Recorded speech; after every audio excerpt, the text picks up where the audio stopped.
சிரிப்போம் சிந்திப்போம் நிகழ்ச்சியிலே உங்களை எல்லாம் சந்திப்பதிலே மிக்க மகிழ்ச்சி. ஒரு பழைய கதை, அதாவது ஆசாரம் பார்க்குறவன் காசிக்கு போன கதைன்னு ஒரு கதை.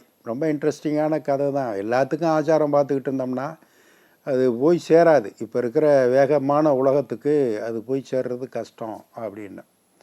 அதையே இன்னொரு பழமொழியாகவும் சொல்லுவாங்க, காசிக்கு போனாலும் கர்மம் தீராது அப்படின்னு. பல பேர் முயன்று போவாங்க, அது தீராத கர்மம், அந்த வினைகள் தொடர்ந்துக்கிட்டு தான் இருக்கும் அப்படின்னு ஒரு தத்துவார்த்தமான பழமொழி இதுக்கு இருக்குதுன்னு வச்சுங்களேன். ஒருத்தன் ஒரு கல்யாண வீட்டில் உட்காந்து சாப்பிட்டுக்கிட்டு இருந்தான். நல்ல சாப்பாடு, சாம்பார், ரசம், மோர், பாயசம் எல்லாம் போட்டு சாப்பிட்டுக்கிட்டு இருந்தான். கொஞ்சம் சுத்தம் பார்க்குறவன், ஆசாரம் பார்க்குறவன், யாரும் கையை வச்சிடக்கூடாது, எச்சில் பற்றக்கூடாது, ரொம்ப சுற்றி நின்றுக்கிட்டு அப்படி வந்து சாப்பிட்டுக்கிட்டு இருப்பான். பக்கத்தில் சாப்பிட்டுக்கிட்டு இருந்தவன் கடைசியாக ஊற்றின பாயசத்தை உறுப்புன்னு அடித்தான். அது அப்படியே சிந்தி இவன் இலையில விழுந்துருச்சு. ஆடாடாடா, அவன் சாப்பிட்ட எச்சி நம்ம சாப்பாடோட கலந்துருச்சே, ஆச்சாரம் கெட்டு போச்சே, கிளம்பு காசிக்கு கருமத்தை தொலைக்க அப்படின்னு அன்னைக்கு கிளம்பிட்டான். எச்சில் பட்ட சாப்பாடு அது பாவம், அது என்ன பண்ணுறது, தொலைக்கிறதுக்கு காசிக்கு போவோம்னு கிளம்புனா அந்த காலத்திலலாம் விடுதிகள் கிடையாது, தங்கும் விடுதிகள் கிடையாது, சாப்பாட்டு கிளப்பு சத்திரங்கள்லாம் கிடையாது. போகிற வழியிலே எங்கேயாவது வீடுகளில் திண்ணைகளில் உட்காந்து யாராவது சாப்பிட கொடுத்தாங்கன்னா வாங்கி சாப்பிட்டு அன்றைக்கி தூங்கிட்டு மறுநாள் நடந்தே போகணும். ரயிலும் கிடையாது, விமானம் கிடையாது, எல்லாம் எதுவுமே கிடையாது, கால்நடை தான். போனால் அன்றைக்கி முதல் நாள் நைட்டு ஒரு வீட்டில் திண்ணையில் உட்காந்தான். சாப்பிட்றீங்களான்னு கேட்டாங்க. ஆமாங்க அப்படின்னு. ஒன்றா சொன்னால், நான் இலையில தாங்க சாப்பிடுவேன் அப்படின்னு இவன் சொன்னான். சரி, அவ்வளோதானே, இலை இருக்குது, இலையை கழுவி கொண்டு வந்து போட்டாங்க, சாப்பாடெல்லாம் போட்டாங்க, நல்லா சாப்பிட்டு முடித்தான். இலையை எடுக்க போனான். நான் போய் போட்டுடுறேன் நானே அப்படின்னு. நீங்கள் எடுக்கிறோம்னு கிழிச்சிடாதீங்க, இது எங்கள் மாமனார் டெய்லி சாப்பிட்ற இலை, அவர் ரொம்ப இலையில தான் சாப்பிட்றதுக்கு பிரியப்படுவார், ஒரு வாரத்துக்கு ஒரு இலை தான் கழுவி போடுவோம்.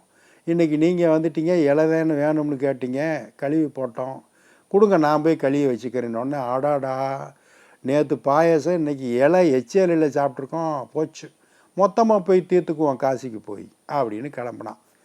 மறுநாள் போனால் இன்னொரு வீட்டில் தங்கினா, அங்கே போனோன்னு சொன்னால், எனக்கு தட்டும் வேணாம், இலையும் வேணாம், ஏதாவது மண் சட்டி, புழங்காத மண் சட்டி இருந்தால் அதில் சாப்பாடு கொடுங்கன்னு கேட்டான். அவங்களும் போட்டு கொடுத்தாங்க.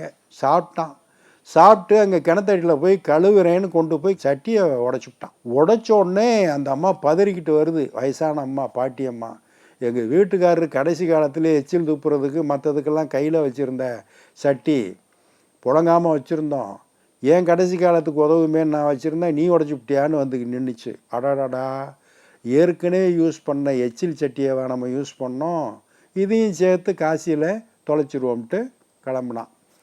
அடுத்து ஒரு இடத்துக்கு போனான். அங்கே நைட்டு சாப்பாடு. ஏம்மா, இலையும் வேணாம், தட்டும் வேணாம், மண் பாத்திரமும் வேணாம், கரண்டியில் சாம்பாரை ஊற்றி அப்படியே எடுத்து பிசைஞ்சு என் கையில் விடுங்க, கையிலேயே வாங்கி சாப்பிட்டுக்கிறேன் அப்படின்னா. சாப்பிட்டு திண்ணையில் வந்து மாடக்குழின்னு இருக்கும் அங்கே விளக்கு வைக்கிறதுக்கு, அதில் வெத்தலை வாக்கு இருந்துச்சு. பாட்டி நமக்காக வச்சுருக்கா போல் இருக்குன்னு எடுத்து வெத்தலை வாக்கு எடுத்து போட்டான்ல. முதல்ல பாக்கை போட்டு கடுக்குன்னு கடித்தான். சத்தம் உள்ளே இருக்க பாட்டி காது கேட்டுச்சு. அந்த பாக்கை கடிச்சிட்டியா, பரவாயில்லப்பா, நானும் 10 நாளாக வாயில் போட்டு அரை மணி நேரம் ஊற வச்சு கடிச்சு பார்க்குறேன், கடிபடவே மாட்டேன்ட்டுருச்சு, பரவாயில்லையே, ஒரு வாயிலே கடிச்சிட்டியே அப்படின்னா பாரு. ஆடாடாடா, 10 நாள் வாய் எச்சிலில் ஊறின பார்க்கவா அப்படி பண்ணால், வேணவே வேணாந்தாயி, இந்த அவன் பாக்கு வெத்தலை எல்லாத்தையும் அப்படியே வச்சிடுறேன், காசியும் வேணாம், பயணமே கேன்சலு, வீட்டுக்கு போய் நான் பார்த்துக்கிறேன்ட்டு கிளம்பி வந்துட்டானா. எப்படி இருக்குது பாருங்கள், விடாத துயரம்தான். அடுத்த ஒரு நிகழ்வில் பார்ப்போம். இந்த நாள் இனிய நாளாக நல்வாழ்த்துக்கள். வணக்கம்.